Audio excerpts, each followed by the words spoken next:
some people are saying is that the IRS was used at a local level in Cincinnati, maybe other places, to go after. Absolutely wrong. But how do you know that? Because we still don't know what happened there. Bill, we do. That's not what happened. Folks have, again, had multiple hearings on this. I mean, these kinds of things keep on surfacing, in part because you and your TV station will promote them. Oh, my goodness. Chris Farrell, Director of Investigation, Judicial Watch, former U.S. intelligence analyst, joins us. Hey, Chris, welcome back. Great to be on with you. Thanks. Yeah, you know, it's just a couple of knuckleheads in Cincinnati. Isn't that what he told us? It's all your fault. You did it, Steve. Me, Bill O'Reilly. If only we'd shut up, nobody, there would be no IRS scandal.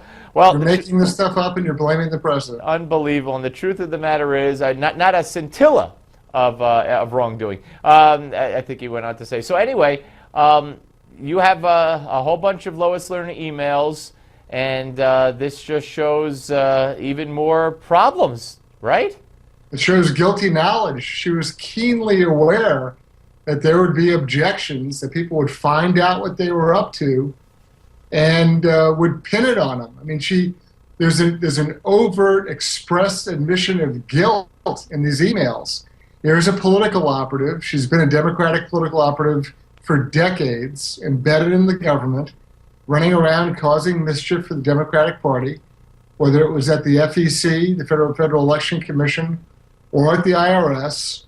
And she's obeying her masters in the White House, people like Valerie Jarrett and people on the campaign, and told to stir up as much trouble to suppress the opposition, the Tea Party. And then she admits in an email, hey, if outside people look at this, they're gonna figure this out. Yeah, I mean, I understand that, and by the way, tell the folks, I mean, how'd you get the emails? Is this through the courts? Yeah, we have to sue. I mean, that's the way they operate, right? So it's all foot dragging and double talk and delay and any strategy they can possibly use to not tell the public about what's going on.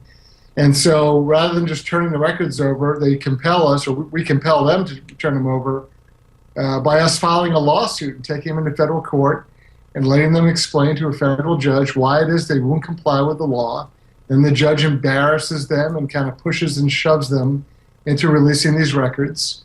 And they try to do it in a very controlled manner over a period of months, but they have to keep producing to us. We're now in our, I think it's 14th or 15th production of records to us.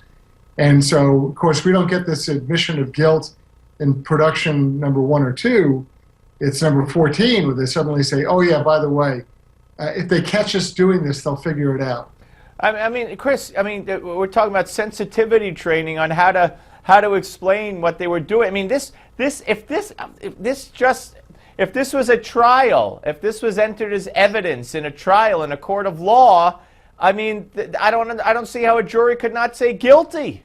Of course, and of course, the sham, the lie on top of it all, is the contemptible, literally and figuratively, the contemptible Eric Holder, his Justice Department coming out with a decision that says no criminal action, no actions can be taken with Lois Lerner, even though she perjured herself, or it appears that she did, even though she makes this ridiculous claim about how she hasn't done anything and she's done everything properly. Oh, and by the way, I plead the Fifth Amendment, so don't question me on my claim. I mean, she's just run wild, and there's no enforcement from the Justice Department. No enforcement whatsoever from the Justice Department, which is exactly what we expected would be the case. So what are the options? I mean, this woman is not going to suffer the consequences of her actions, and the media will never talk about this again because as far as they're concerned, you could find an email, Chris. Judicial Watch could come up with an email that says, let's get the Tea Party bastards, and they won't report it. Well, I mean, there's a paraphrased version of just that. I mean, not your exact words, but very close to that. They issued what they call BOLO, or be on the lookout notices, and used those terms, Tea Party, patriot groups. So, I mean, they could not have been any more explicit in their political targeting of opponents of the president in an effort to punish those organizations and limit their ability to participate politically.